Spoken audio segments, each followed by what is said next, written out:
Good morning, good morning, good morning. So இன்னைக்கு வந்து நம்ம பார்க்க போகிறது வந்து ரிலேட்டட் சர்வீசஸ். ஓகேவா? Chapter number 9 related services. Okay. So நம்ம வந்து லாஸ்ட் கிளாஸ்ல பார்த்தது வந்து எல்லாமே வந்து ஸ்பெஷலைஸ்டு சர்வீசஸ். அதாவது நார்மலாக ஜென்ரல் பர்பஸ் ஃபினான்ஷியல் ஸ்டேட்மெண்ட்ஸை நம்ம ஆடிட் பண்ணாமல் ஸ்பெஷல் பர்பஸாக இருந்தால் ஆடிட் பண்ணுவோம். சிங்கிள் ஃபினான்ஷியல் ஸ்டேட்மெண்ட்ஸ் எப்படி ஆடிட் பண்ணுறது அந்த மாதிரி நம்ம பார்த்தோம். ஓகேவா? அண்ட் எஸ்பெஷல் 810லாம் வந்து ஓகே இது ஸ்பெஷல் பர்பஸ், இது single financial statements are specific element, specific item, specific account, அது எல்லாத்தையும் தாண்டி 8 இன்னுமே ஸ்பெஷலான ஃப்ரேம் ஒர்க்ல வரும். அப்போ இப்போ சம்மரி ஃபினான்ஷியல் ஸ்டேட்மெண்ட்ஸ்னா என்ன? அப்போ நார்மல் ஜிபிஎஃப்எஸ் தாண்டி நார்மல் ஜிபிஎஃப்எஸ் தாண்டி special purpose financial statement, single financial statement, summary financial statement, இதெல்லாம் நம்ம எப்படி ஆடிட் பண்ணணும்னு நம்ம பார்த்தோம். அதாவது ஸ்பெஷலைஸ்ட் ஏரியாஸ் எல்லாம். இப்போ ரிலேட்டட் சர்வீசஸ்னா என்ன? சி ஃபர்ஸ்ட் ஆஃப் ஆல் ரிலேட்டட் சர்வீசஸை நம்ம எதோட தொடர்பு படுத்தி வந்து படிக்கிறது பெஸ்ட்னா, ஃபர்ஸ்ட் ஆஃப் ஆல் வந்து நம்ம டிஃப்ரெண்ட் சர்வீசஸ் படிச்சிருப்போம். அதாவது ஸ்டாண்டர்ட்ஸ் வந்து டிஃப்ரெண்ட் டைப்ஸ் ஆஃப் ஸ்டாண்டர்ட்ஸை நம்ம படிச்சிருப்போம். அப்புறம் வந்து நம்ம சொல்லியிருக்கோம் எஸ்ஏன்னு ஒன்று இருக்கு, அதாவது ஸ்டாண்டர்ட்ஸ் ஆன் ஆடிட்டிங். அதுக்கு அடுத்தது வந்து ஸ்டாண்டர்ட்ஸ் ஆன் ரெவ்யூ என்கேஜ்மெண்ட்ஸ் நம்ம படிச்சிருக்கோம். இது ரெண்டுமே வந்து ஹிஸ்டாரிக்கல் ஃபினான்ஷியல் இன்ஃபர்மேஷன், அதாவது ஆல்ரெடி நடந்து முடிஞ்ச அந்த விஷயத்த. Okay, financial information which is historical, அதாவது பாஸ்ட் இயர்ல நடந்து முடிஞ்ச விஷயத்த நம்ம என்ன பண்ணுவோம்னா ஒன்று ஆடிட் பண்ணுவோம் இல்லை ரெவ்யூ பண்ணுவோம். ஆடிட்க்கும் ரெவ்யூக்கும் என்ன டிஃப்ரென்ஸ்னா, ஆடிட்னா நீங்க வந்து ரீசனபிள் அஷூரன்ஸ் கொடுக்கணும். ஓகேவா? Okay, we have obtained reasonable assurance that the financial statements taken as a whole are free from material misstatement. நீங்க வந்து ரிப்போர்ட் கொடுக்கணும், ஒப்பீனியன் கொடுக்கணும். ரெவ்யூ என்கேஜ்மெண்ட்டை பொறுத்த வரைக்கும் நீங்க லிமிடெட் அஷூரன்ஸ் தான் கொடுப்பீங்க. ஏன்னா அது வந்து எவ்ரி 3 monthsக்கு ஒரு தடவை நீங்க கொடுத்துட்டே இருக்கணும். அப்போ நீங்க உங்களுக்கு ஃபுல் ஃபிளட்ஜ்டா நீங்க வந்து அதை ஆடிட் பண்ணி கொடுக்க முடியாது. ஸோ நீங்க அதை ரெவ்யூ பண்ணி கொடுப்பீங்க. ஸோ அது வந்து லிமிடெட் அஷூரன்ஸ் தான் உங்களால கொடுக்க முடியும் ஆடியன்ஸ்க்கு. ஸோ இது ரெண்டுமே ஹெச்எஃப்ஐ, ஹிஸ்டாரிக்கல் ஃபினான்ஷியல் ஸ்டேட்மெண்ட்ஸ்.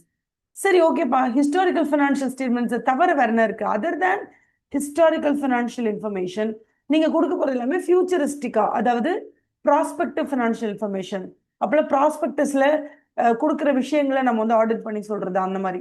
ஸோ அப்போ ப்ராஸ்பெக்டிவ் ஃபினான்ஷியல் இன்ஃபர்மேஷனை நீங்க வந்து when you do the audit and give the opinion, அதுக்கு நீங்க என்ன சொல்வீங்க அப்படின்னா it is not audit.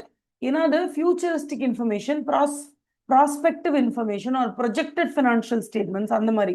So அதுக்கு என்ன சொல்லுவோம்னா அஷூரன்ஸ் சர்வீசஸ்ன்னு சொல்லுவோம்.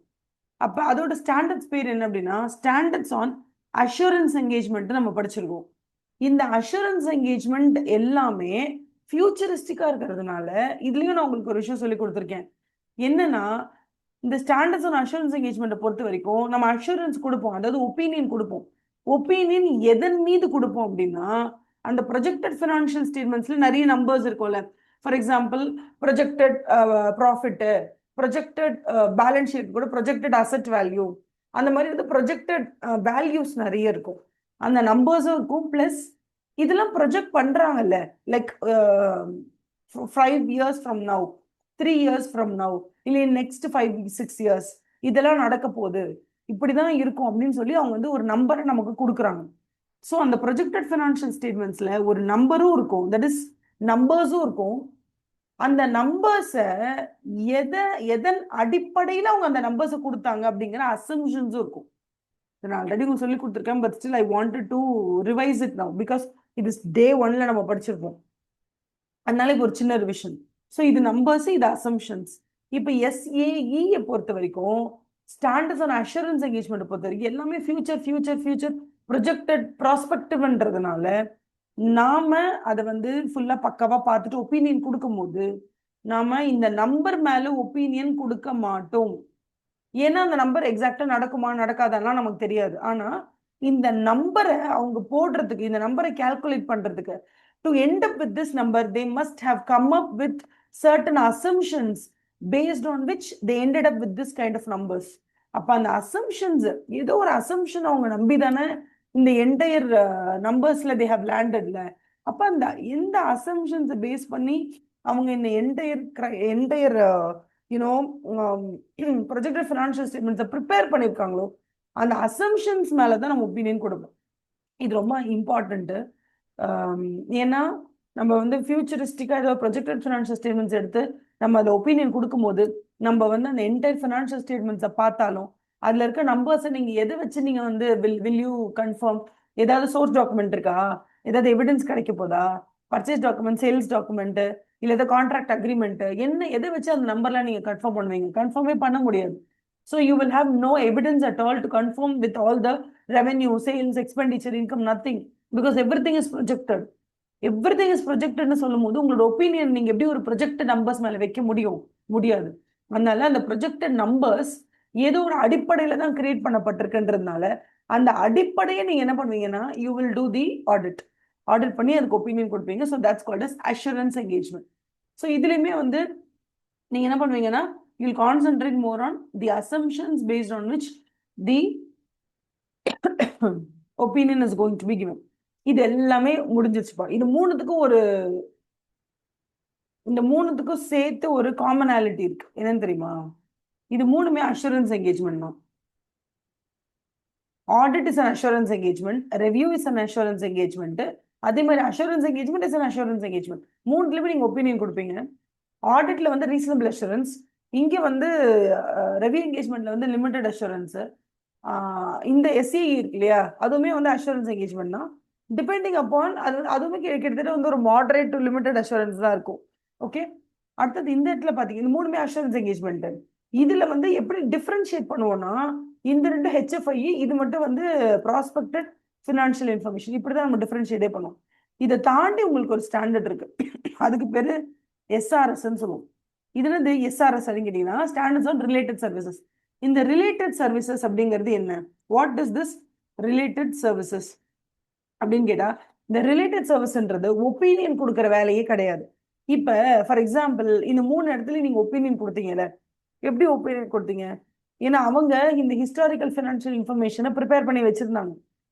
அது ஆடிட்கா இருக்கட்டும் இல்ல ரெவ்யூக்கா இருக்கட்டும், அவங்க ப்ரிப்பேர் பண்ணி வச்சிருந்தாங்க, நீங்க போய் ஒப்பீனியன் கொடுத்தீங்க. ப்ராஸ்பெக்டிவ் ஃபினான்ஷியல் இன்ஃபர்மேஷனையும் அவங்க ரெடி பண்ணி வச்சிருந்தாங்க, நீங்க போய் ஒப்பீனியன் கொடுத்தீங்க. எதையுமே நீங்க போய் ப்ரிப்பேர்லாம் பண்ணல. ஓகேவா? ஏன்னா அப்ப நீங்க என்ன சொல்லிட்டீங்கன்னா it is a responsibility of the management to prepare and present the financial statements அப்படி சொல்லிட்டீங்கல்ல. இந்த இடத்துல அதை ப்ரிப்பேர் பண்ண போறதே நீங்க தான். Do you understand? Related services பொறுத்த வரைக்கும் நீங்க ஒப்பீனியன் கொடுக்கறதுக்கே அங்க போகல. Do you understand? So related சர்வீசஸ்னா ரெண்டு ரிலேட்டட் சர்வீசஸ் தான் இருக்கு, ரெண்டு ஸ்டாண்டர்ட் தான் கொடுத்துருக்காங்க.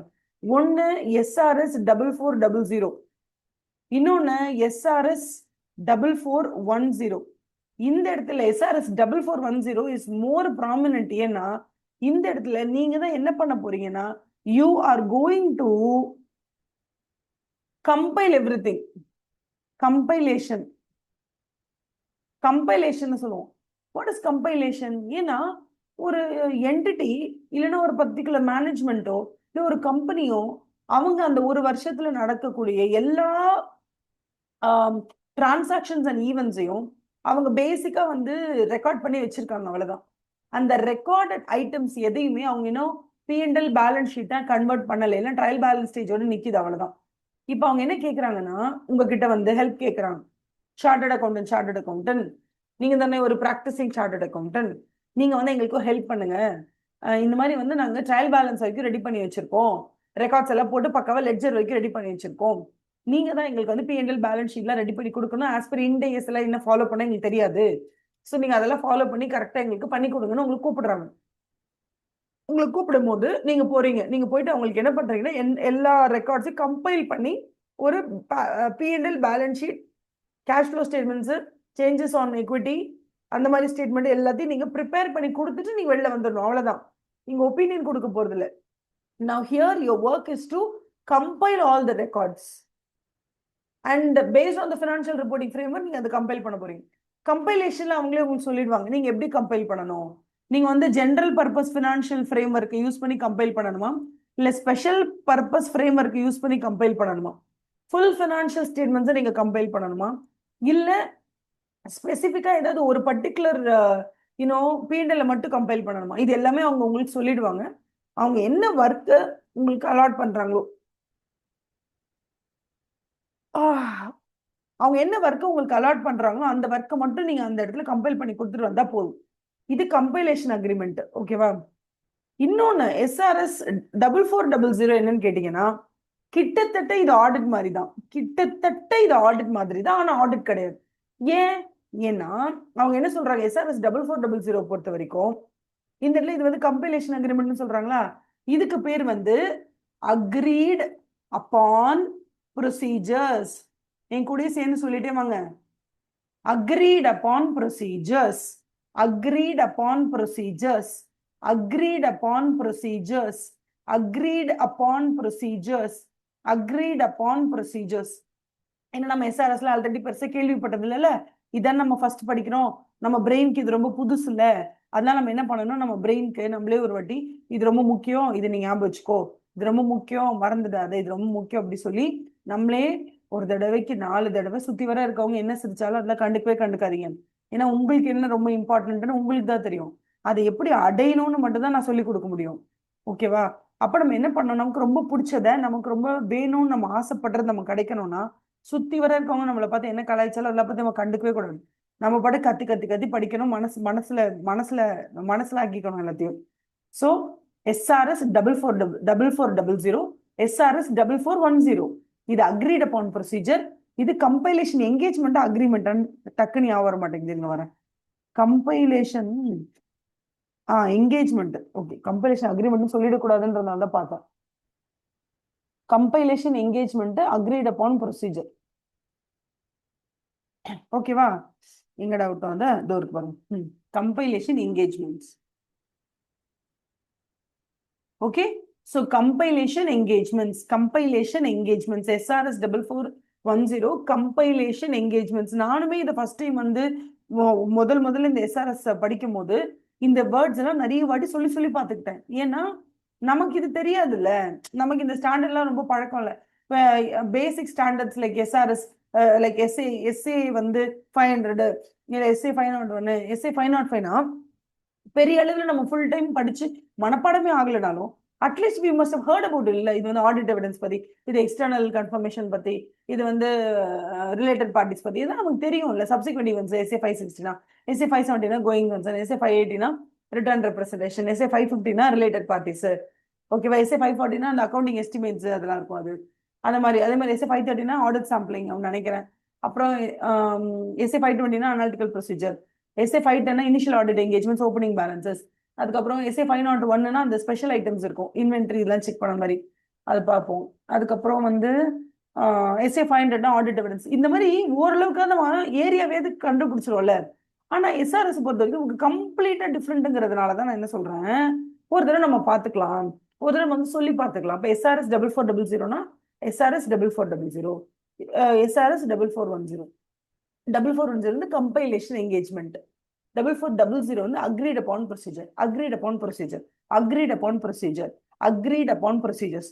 இந்த அக்ரீட் அப்பான் ப்ரொசீஜர் ஏன் மேடம் நீங்க ஆடிட் மாதிரி ஆனா ஆடிட் இல்லைன்னு ஏன் சொன்னீங்க அப்படின்னா, ஏன்னா நீங்க ஏதோ ஒரு விஷயத்துக்கு அக்ரி பண்ணிருப்பீங்க. அந்த அக்ரீட் அப்பான் ப்ரொசீஜர் என்ன ப்ரொசீஜர், நம்ம போய் என்ன ப்ரொசீஜர் ஃபாலோ பண்ண போறோம்? ஏதோ ஒரு ப்ரொசீஜரை ஃபாலோ பண்ணணும்னா அவங்க வேற ஏதோ ஒரு அக்கௌண்டன்ட் கூப்பிட்டுருக்கலாம்.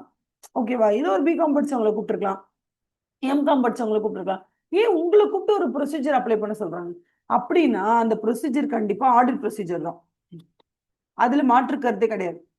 ஆனா அந்த ப்ரொசீஜர் எடுத்து நீங்க பர்ஃபார்ம் பண்ணி முடிச்சுட்டு நீங்க ஒப்பீனியன் கொடுக்க மாட்டீங்க. என்ன கொடுக்க மாட்டீங்க? ஒப்பீனியன் கொடுக்க மாட்டீங்க. சரி, ஒப்பீனியன் கொடுக்கல, ஆனா நீங்க ஆடிட் ப்ரொசீஜர்ஸ் தான் அங்க அப்ளை பண்றீங்க. ஆடிட் ப்ரொசீஜர்ஸ் நம்ம என்னெல்லாம் படிச்சிருக்கோம்? Inquiry, inspection, observation, analytical procedures, சில ப்ரொசீஜர்ஸ் நம்ம படிச்சிருக்கோம்ல.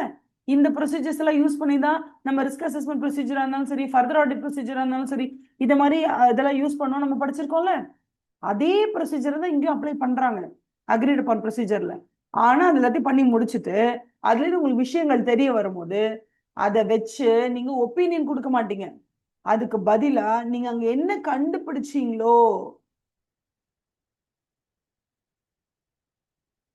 ஃபேக்சுவல் ஃபைண்டிங்ஸ் சொல்லுங்க, ஃபேக்சுவல் ஃபைண்டிங்ஸ், ஃபேக்சுவல் ஃபைண்டிங்ஸ். அப்ப ஏதோ ஒரு ப்ரொசீஜர் அப்ளை பண்றீங்க, அத ப்ரொசீஜர் என்ன ஆடிட் ப்ரொசீஜர் அங்க அப்ளை பண்ணுவீங்க. லைக் ஆடிட் ப்ரொசீஜர்ஸ் இருந்தா என்ன அப்ளை பண்ணுவீங்களோ அதே தான் இங்கேயும் அப்ளை பண்ணுவீங்க. ஆனா அப்ளை பண்ணிட்டு அதுல இருந்து என்ன கண்டுபிடிக்கிறீங்களோ, whatever you have come to know about, என்ன விஷயம் whatever you come to know, அந்த விஷயத்தை அப்படியே ரிப்போர்ட் பண்ணா போதும். ஃபேக்சுவல் ஃபைண்டிங்ஸை ரிப்போர்ட் பண்ணா போதும். You have to report the factual findings. அந்த ஃபேக்சுவல் ஃபைண்டிங்ஸை நீங்க ரிப்போர்ட் பண்ணிட்டா போதும். அதை வச்சு அந்த ரிப்போர்ட்டை படிக்கிறாங்கல்ல, they will form their own conclusions. They will form their own conclusions. சூப்பரா இருக்குல்ல இது? ஈஸியா இருக்கும் இந்த 2 ஸ்டாண்டர்டுமே. ரொம்ப சின்ன யூனிட் தான், நீங்க முடிச்சிடலாம் கம்ப்ளீட்டாக. அதனால தான் எடுத்தேன். நம்ம போற பொறுமையான ஸ்பீட்ல போனா கூட நீங்க முடிச்சிடலாம் அது. So SRS 4400, SRS 4410. இந்த இடத்துல you are going to apply agreed upon procedure. What is the procedure? It is like audit procedure, but it is not audit. Why? Because we are going to apply the audit procedure. From that we will come to know about certain misstatements, discrepancies எல்லாமே. ஏன்னா இந்த இடத்துல நீங்க ஒன்றும் போயிட்டு financial ஸ்டேட்மெண்ட்ஸை create பண்ணிலாம் கொடுக்கலாம் உங்களுக்கு. அவங்க ஆல்ரெடி ஃபினான்ஷியல் இன்ஃபர்மேஷனை வச்சிருக்காங்க கையில. ஹிஸ்டாரிக்கல் ஃபினான்ஷியல் இன்ஃபர்மேஷன் அவங்க கையில வச்சிருக்காங்க. That historical financial information might be in the format of anything. அது அவங்க ஸ்பெஷல் பர்பஸ்ல கிரியேட் பண்ணிருக்கலாம், ஹிஸ்டாரிக்கல் ஜெனரல் பர்பஸ்ல கிரியேட் பண்ணிருக்கலாம், எப்படினாலும் பண்ணிருக்கலாம். உங்களை கூப்பிட்டு ஆடிட் பண்ண சொல்றாங்க. ஆடிட் பண்ணிட்டு ஒப்பீனியன் கொடுக்க வேண்டாம், ஜஸ்ட் ஃபேக்சுவல் ஃபைண்டிங்ஸ் சொல்லிட்டு கிளம்புங்கன்றாங்க. நீங்க அந்த இடத்துக்கு போயிட்டு இது ஃபேக்சுவல் ஃபைண்டிங்ஸ் மட்டும் தான் அப்படின்றத மட்டும் அலர்ட் பண்ணுங்க. லைக் இது எஸ்ஆர்எஸ் தான். இந்த ரிப்போர்ட் நாங்க ப்ரிப்பேர் பண்ணதுக்கான பேஸ் ஸ்டாண்டர்ட் வந்து எஸ்ஆர்எஸ் ஸ்டாண்டர்ட் 4450 சொல்லிட்டு நீங்க பாட்டுக்கு ஃபேக்சுவல் ஃபைண்டிங்ஸ் என்ன கண்டுபிடிச்சிங்களோ அதை ரிப்போர்ட் பண்ணிட்டு ஃபார்ம் யுவர் ஓன் கன்க்ளூஷன்ஸ் சொல்லிட்டு வெளில வந்துருக்கும். அதுக்கப்புறம் என்ன சொல்லுங்கன்னா, இந்த எஸ்ஆர்எஸ் 4400, எஸ்ஆர்எஸ் 4410 இந்த ரெண்டுத்துல நீங்க எந்த ஸ்டாண்டர்ட் எடுத்து நீங்க அப்ளை பண்ணாலும் சரி, இது எல்லாத்தையும் முடிச்சுட்டு வெளில வரும்போது என்ன சொல்லுங்க, கெத்தா சொல்லிட்டுவாங்க, SQC 1 ஃபாலோ பண்ணிட்டு தான் வந்திருக்கோம்னு சொல்லிடுவாங்க. அதுனா SQC 1, SQC 1 ஞாபகம் இருக்கா உங்களுக்கு? நம்ம படிச்சுமே. SQC 1ங்கிறது நீங்க ஸ்டாண்டர்ட்ஸ் ஆன் ஆடிட்டிங் ஃபாலோ பண்ணாலும், standards on review engagements follow பண்ணாலும், standards on assurance engagement follow பண்ணாலும், standards on related service follow பண்ணாலும், எதை ஃபாலோ பண்ணாலும் நீங்க whatever you do from your audit firm, that is whatever you do from your firm, you have to follow SQC 1, because SQC 1 talks about the quality control in whatever you do. Your audit firm நம்ம சும்மா ஜெனரலா சொல்லி பழக்காயிடுச்சு, sorry. But அந்த ஃபர்ம்ல நான் audit பண்ணலாம், review பண்ணலாம், assurance engagement R SRS எதுனாலும் பண்ணலாம். எதை பண்ணாலும் குவாலிட்டியா இருக்கணும்னு சொல்றது தான் SQC 1. So when you follow SRS 4400, when you do the compilation engagements or when you do the agreed upon procedures, make sure you follow SQC 1. ஓகேவா? அதே மாதிரி கம்பைலேஷன் என்கேஜ்மெண்ட் அப்படின்னும் போது அவங்க நம்ம கிட்ட என்ன சொல்றாங்க, யூ ஹாவ் டு, நீங்க தான் வந்து என்டையர் ஃபினான்ஷியல் ஸ்டேட்மெண்ட் எங்களுக்கு கம்பைல் பண்ணி தர போறீங்கன்னு சொல்றாங்க. அதுல நீங்க ஒண்ணு மட்டும் ஞாபகம் வச்சுக்கோங்க, என்னதான் நீங்க ஜஸ்ட் அங்க கம்பைலேஷனுக்கு போயிருந்தாலும், ஓகேவா, என்னதான் நீங்க அங்க ஜஸ்ட் ஒரு கம்பைலேஷன் தான் போயிருக்கீங்க, நீங்க ஆடிட்க்கு போல, நீங்க ஃபேக்சுவல் ஃபைண்டிங்ஸை கண்டுபிடிச்சு சொல்றதுக்கு கூட நீங்க போல, நீங்க ஒரு அக்ரீட் அப்பான் ப்ரொசீஜர் கூட நீங்க போல, நீங்க வெறும் கம்பைலேஷன் தான் போயிருக்கீங்க. கம்பைலேஷனுக்கே போயிருந்தாலும் அந்த இடத்துல அந்த என்டையர் கம்பைலேஷனை எப்படி பண்ணணும்னு கைட் பண்றதே அந்த மேனேஜ்மெண்ட் தான். மேனேஜ்மெண்ட் சொல்லுவாங்க, இந்த அக்கௌண்டிங் எஸ்டிமேட் தான் நாங்க எடுத்திருக்கோம், இந்த ஜட்மெண்ட்டை யூஸ் பண்ணி தான் நாங்க, அதாவது accounting judgements, accounting estimates, there are certain professional judgments to decide இது எப்படி டீல் பண்ணலாம், இது ரெவென்யூ எக்ஸ்பெண்டிச்சர், கேபிட்டல் எக்ஸ்பெண்டிச்சர், எல்லா டெசிஷன்ஸையுமே யார் எடுப்பாங்கன்னு கேட்டீங்கன்னா மேனேஜ்மெண்ட் தான் எடுப்பாங்க. கம்ப்ளீட்டா நீங்க போய் அங்க எதுவும் எடுக்க மாட்டீங்க. ஏன்னா அவங்க ஆல்ரெடி எல்லாத்தையும் ரெக்கார்ட் பண்ணிட்டாங்கல்ல, எல்லாத்தையும் ஜேர்னல் என்ட்ரிஸ் எல்லாம் ரெக்கார்ட் பண்ணிட்டாங்க. ட்ரையல் பேலன்ஸ் ஸ்டேஜ்ல வந்து நிக்குது, அது P&L பேலன்ஸ் ஷீட்டை கொண்டு வந்துட்டு நோட்ஸ் டு அக்கௌண்ட்ஸ் எல்லாம் கொடுத்துட்டு நீங்க பக்காவா அதை ஃபினிஷ் ஆஃப் பண்றதா உங்க வேலை. அப்படி நீங்க அங்க போகும்போது ஏன் ஒரு என்ட்ரியை வந்து இப்படி எடுத்துக்கிட்டாங்க, ஏன் ப்ரொவிஷன்ஸ் இவ்வளவு ப்ரொவைட் பண்ணிருக்காங்க, ஏன் எஸ்டிமேட் இவ்வளவு பண்ணிருக்காங்க, அக்கௌண்டிங் எஸ்டிமேட்ஸ் இவ்வளவு பண்ணிருக்காங்க, எல்லாமே டெசிஷன் ஆஃப் த மேனேஜ்மெண்ட் தான். இந்த இடத்துல என்ன ஆகும்னா, there might be how do you call, there might be a misstatement குள்ள இல்ல, மேனேஜ்மெண்ட் சொல்லுவாங்க இதான் எஸ்டிமேட் பண்ணிருக்கோம், அப்போ நாங்க வந்து அக்கௌண்டிங் ஜட்மெண்ட்ஸ், ப்ரொஃபஷனல் ஜட்மெண்ட்ஸ் எல்லாம் இதான் யூஸ் பண்ணிக்கோ சொல்லிட்டு அவங்களே சொல்லுவாங்க. சம்டைம்ஸ் அது கரெக்டா இருக்கும், சில நேரத்துல இன்டேஸ் படி அதை அப்ளை பண்ணும் போதோ, இல்ல நார்மல் அக்கௌண்டிங் ஸ்டாண்டர்ட் பத்தி அதை அப்ளை பண்ணும் போதோ, இல்ல IFRS படி நம்ம அந்த P&L பேலன்ஸ் ஷீட்டை ப்ரிப்பேர் பண்ணும் போதோ, அவங்க எடுத்திருக்கிற அந்த அக்கௌண்டிங் எஸ்டிமேட்டோ, இல்ல அவங்க எடுத்திருக்கிற அந்த சாய்ஸ் ஆஃப் அக்கௌண்டிங் பாலிசியோ, ஓகேவா, இல்ல சேஞ்சஸ் இன் அக்கௌண்டிங் பாலிசியோ, அது சரிப்பட்டு வரலன்னு தோணும். யாருக்குன்னா ஆடிட்டருக்கு தோணும். இந்த இடத்துல அந்த பிராக்டிஷனருக்கு தோணும். CA முடிச்சு நீங்க ப்ராக்டிஸ் பண்றீங்களா, அதனால உங்க பேர் வந்து பிராக்டிஷனருக்கு தோணும் இது சரியில்லைன்னு. அப்போ பிராக்டிஷனர் சொல்வாரு, இப்பெல்லாம் பண்ணக்கூடாது, இது யூஸ் பண்ணாதீங்க, இது சரிப்பட்டு வராது, இந்த மாதிரி அக்கௌண்டிங் பாலிசி உங்களை மாதிரி இண்டஸ்ட்ரிக்கு இட்ஸ் நாட் வயபிள், இதை ட்ரை பண்ணாதீங்க அப்படி சொல்லுவாங்க. ஆனா இந்த மேனேஜ்மெண்ட் கேட்காது, நாங்க என்ன சொல்றோமோ அதை மட்டும் நீ பண்ண, நீ கம்பேரிஷனுக்கு பண்ணதானே வந்த, நீ ஒன்னும் ஆடிட்டர் கிடையாது, ஓவரா ஆடாத, அதான் நீ என்ன பண்ண, ஜஸ்ட் டூ தி கம்பைலேஷன் மட்டும் கிளம்பு அப்படின்னு நம்மள சொல்லுவாங்க. நம்ம என்ன பண்ணோம்னா, டேய் நான் வெறும் கம்பைலேஷன் என்கேஜ்மெண்ட்டுக்கு நான் வந்திருக்கலாம், ஆனா பேசிக்கா நான் யார் தெரியுமா, ஐ எம் அ ப்ராக்டிஷனர். நான் ஆடிட் பண்ணுவேன், ரெவ்யூ பண்ணுவேன், அஷூரன்ஸ் என்கேஜ்மெண்ட் பண்ணுவேன், எஸ்ஆர்எஸும் பண்ணுவேன், அவ்வளவுதான். அதுக்காக நீ வந்து ஒரு ஆடிட்டர் கூட்டிட்டு வந்து கம்பைலேஷன் பண்ணனா, நாளைக்கு வெளியில இருக்கவங்க என்ன நினைப்பாங்க, இந்த கம்பைலேஷன் பண்ணது யாரும் நான் எப்படி ரிப்போர்ட் பண்ணி தான் கொடுக்கணும். ஸோ கம்பைலேஷன் முடிச்சுட்டு so and so has been compiled by me சொல்லிட்டு நான் அந்த இடத்துல எஸ்ஆர்எஸ் ஸ்டாண்டர்ட் படி நான் ரிப்போர்ட் கொடுத்து தான் வெளில கிளம்பணும். ஏன் நான் ரிப்போர்ட் கொடுக்கணும்னா, இது கம்பைலேஷன் தான், இது ஒன்றும் ஆடிட் கிடையாது. The report is given by so and so firm. அங்கேருந்து எங்கேஜ்மெண்ட் பார்ட்னர் நான் ஒருத்தவங்க வந்திருக்கேன். ஸோ எஸ்ஆர்எஸ் வந்து ஸ்டாண்டர்ட்ஸ் ஆஃப் ரிலேட்டட் சர்வீசஸ் 4410 படி நான் வந்து கம்பைலேஷன் பண்ணி கொடுத்துட்டு நான் போயிருக்கேன்னு நான் சொல்லணும். அப்போ ஒரு ஆடிட்டர், அதாவது ஒரு பிராக்டிஷனர் வந்து இது கம்பைல் பண்ணி கொடுத்துருக்காரு, எப்போ ஏற்பட்டவரே வந்து கம்பைல் பண்ணி கொடுத்துருக்காருப்பா. அப்ப இது கண்டிப்பா வந்து இண்டேஸ் பிரகாரம் தான் இருக்கும்னா அவங்க நம்பணும்ல. சரி, நான் போய் ஒன்றும் ஆடிட் பண்ண போறது இல்லை, நான் வந்து கள நிலவரத்துல இறங்கி உள்ள இருக்க எல்லாத்தையும் செக் பண்ணி இது என்ன கரெக்டா அப்படி நான் பண்ண போறது இல்லை. இருந்தாலும் அவங்க என்கிட்ட கொடுக்குற இன்ஃபர்மேஷனை தொகுத்து வழங்குறது நான் தானே. அது தொகுக்கிறது எப்படி, இண்டேஸ் படி தான் நான் அந்த எல்லாத்தையும் கிளாசிஃபை பண்ணி அது எல்லாத்தையும் நான் என்ன பண்ண ப்ராப்பர் அக்கௌண்டிங் ஃப்ரேம் ஒர்க்குள்ள கொண்டு வரணும். அந்த ரெக்கார்ட்ஸை நான் வந்து கம்பைல் பண்ணும்போது அது அவ்வளோ அபத்தம் இருந்துச்சுன்னா நான் எப்படி அதை கம்பைல் பண்ண முடியும், நான் முடியாது. முடியலன்னா முடியாதுன்னு சொல்லிட்டு நீங்க வெளில கிளம்பிடணும். ஏன் கிளம்பினோம்னா, பிகாஸ் பீப்புள் உங்க மேல வச்சுக்க நம்பிக்கை அவ்வளோ. Because you're a practitioner, you can simply compile all the garbage that you given. அவங்க சும்மா ஒரு கார்பேஜ் கொடுப்பாங்க, நீ கார்பேஜ் அப்படியே வெளில அனுப்புவியா, கார்பேஜ் இன் கார்பேஜ் அவுட்னு சொல்லுவாங்க, கிகோன் வாங்க. அந்த மாதிரி நான் வேலை பார்க்கறதுக்கு நம்ம படிக்கல. அதனால அவங்க நம்ம கிட்ட கொடுக்குற ரெக்கார்ட்ஸை நாம தான் வந்து P&L பேலன்ஸ் ஷீட்டா மாத்துறோம்னா, அந்த அந்த அந்த அதுக்கு பேர் வந்து கம்பைலேஷன். அந்த கம்பைலேஷன் என்கேஜ்மெண்ட்டை நம்ம அக்ரி பண்ணும்போது அவங்க சூஸ் பண்ணி இருக்கிற accounting policy, if it's okay okay, அந்த accounting estimate is it fine, is it within the range, okay. இல்ல அவங்க கம்ப்ளீட்டா வந்து ஏதோ மிஸ்மேனேஜ் பண்றாங்க, சரியில்லை அப்படின்னு தோணுச்சுன்னா, the auditor has to make sure that இது சரிப்பட்டு வராது, இது கம்பைல் பண்ணாதீங்கன்னு அவங்கள அட்வைஸ் பண்ணணும். அந்த அட்வைஸ் அவங்க கேட்குற நிலைமையில இல்ல நாங்க இப்படி தான் பண்ணுவோம் அப்படின்னு அவங்க சொன்னாங்கன்னா, walk out of the engagement, withdraw from the engagement and just come out. இதுல உங்களுக்கு வந்து வாக் அவுட் பண்றதுக்குலாம் எந்த லா லீகல் ரெகுலேஷனும் உங்களை எதுவுமே தடுக்காது. ஓகேவா, நீங்க பாட்டுக்கு வெளில வந்துட்டே இருங்க. It is just compilation engagement. அதனால நீங்க பாட்டு ஜாலியா வெளில வந்துருங்க அப்படி சொல்றான். இதுதான் வந்து பேசிக்கா நீங்க தெரிஞ்சுக்க வேண்டியது கம்பைலேஷன் என்கேஜ்மெண்ட் பத்தி. Sorry compilation wait a second. Compilation engagement பத்தி நீங்க தெரிஞ்சுக்க வேண்டியது இதுதான். ஒருத்தவங்க உங்களை கூப்பிட்டு P&L பேலன்ஸ் ஷீட் ரெடி பண்ண சொல்றாங்க, அந்த இடத்துல அவங்க தப்பான ஃபார்மேட்ஸ் யூஸ் பண்றாங்கன்னா, நான் பண்ண மாட்டேன் நீங்க வெளில வரணும். அக்ரீட் அப்பான் ப்ரொசீஜர் வரைக்கும் நீங்க வாக் அவுட் பண்றதுக்கு அங்க வேலையே இல்லை. ஏன்னா அவங்க உங்களை கூப்பிடுறதே வந்து செக் பண்றதுக்கு தான். செக் பண்ணிட்டு சரியில்லைன்னா நீங்க ஃபேக்சுவல் ஃபைண்டிங்ஸை சொல்லிட்டு வெளில வந்துருங்க, அவ்வளவுதான்.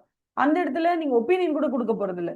அதனால இன்னொன்னு வந்து என்ன தெரியுமா, அக்ரீட் அப்பான் ப்ரொசீஜர் பண்றதுக்கு உங்களுக்கு கூப்பிட்டுட்டு அந்த இடத்துல உங்களுக்கு கூப்பிட்டதும் இல்லாம நீங்க போய் அக்ரீட் அப்பான் ப்ரொசீஜர் பண்றதுக்கு நீங்க திங்ஸ் எல்லாம் நிறைய கேட்குறீங்க, செக் பண்றதுக்கு ரெக்கார்ட்ஸ் கேட்குறீங்க, அக்கௌண்டிங் ரெக்கார்ட்ஸ், டாக்குமெண்ட்ஸ், அது இது financial information related supporting evidence எல்லாம் கேட்குறீங்க. எதுவுமே அவங்க கொடுக்க மாட்டேங்கிறாங்க.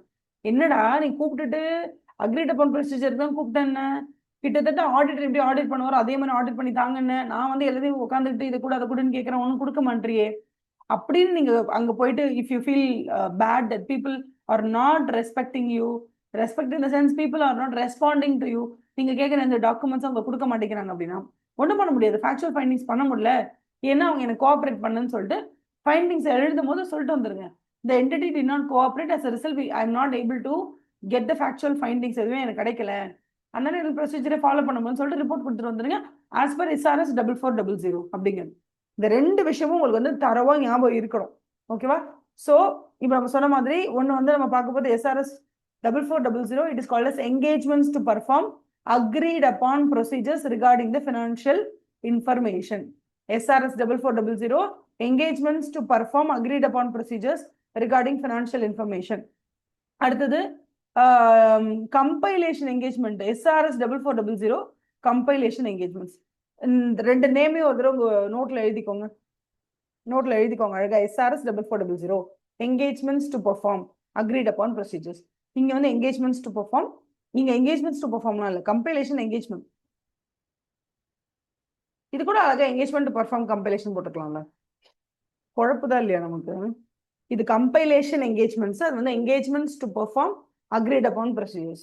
engagements to perform agreed upon procedures. Engagements to perform agreed upon procedures.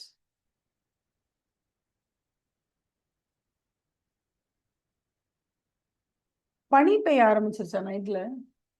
இல்ல இந்த ஏரியால எது ஸ்மோக் ஆனான்னு தெரியல. ஸ்மாக் மாதிரி இருக்கு.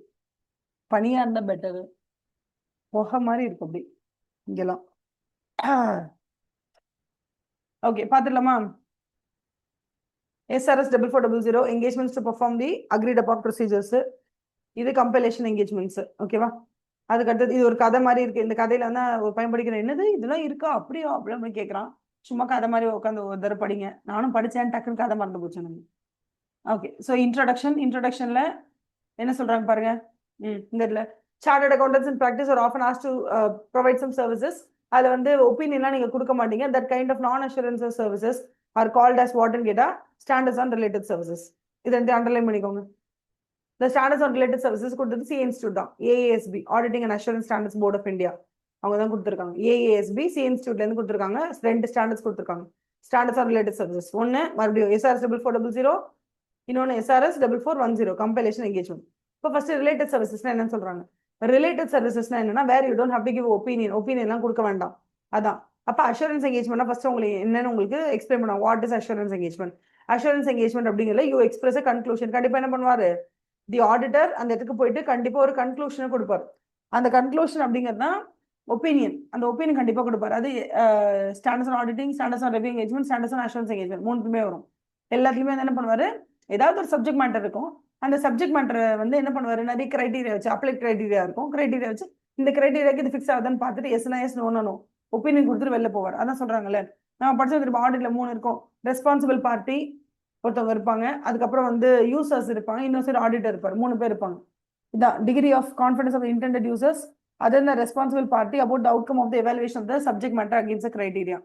இது எப்படி சொல்லுவோம்னா 3 ஞாபகம் தெரியல உங்களுக்கு, ஃபர்ஸ்ட் கிளாஸ் நம்ம படிச்சோம். ட்ரை பார்ட்டி ரிலேஷன்ஷிப்னு ஒன்று படிச்சோம். ட்ரை பார்ட்டி ரிலேஷன்ஷிப் ஃபார் ஆடிட்னா ஆடிட்டை பொறுத்த வரைக்கும் எப்பவுமே 3 பார்ட்டி இருப்பாங்க.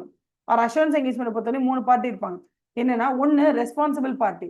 ரெஸ்பான்சிபிள் பார்ட்டின்ற வந்து மேனேஜ்மெண்ட். அவங்க தான் வந்து என்ன பண்ணுவாங்கன்னா இந்த ஃபினான்ஷியல் ஸ்டேட்மெண்ட்ஸை ப்ரிப்பேரே பண்ணியிருப்பாங்க. ஆக்சுவலா நம்மள அப்பாயிண்ட் பண்றது ஷேர் ஹோல்டர்ஸ். அவங்க தான் யாருன்னா இன்டெண்டட் யூசர்ஸ் சொல்லுவோம். இன்னொருத்தர் யாருன்னா இந்த பிராக்டிஷனர், அதாவது ஆடிட்டர்.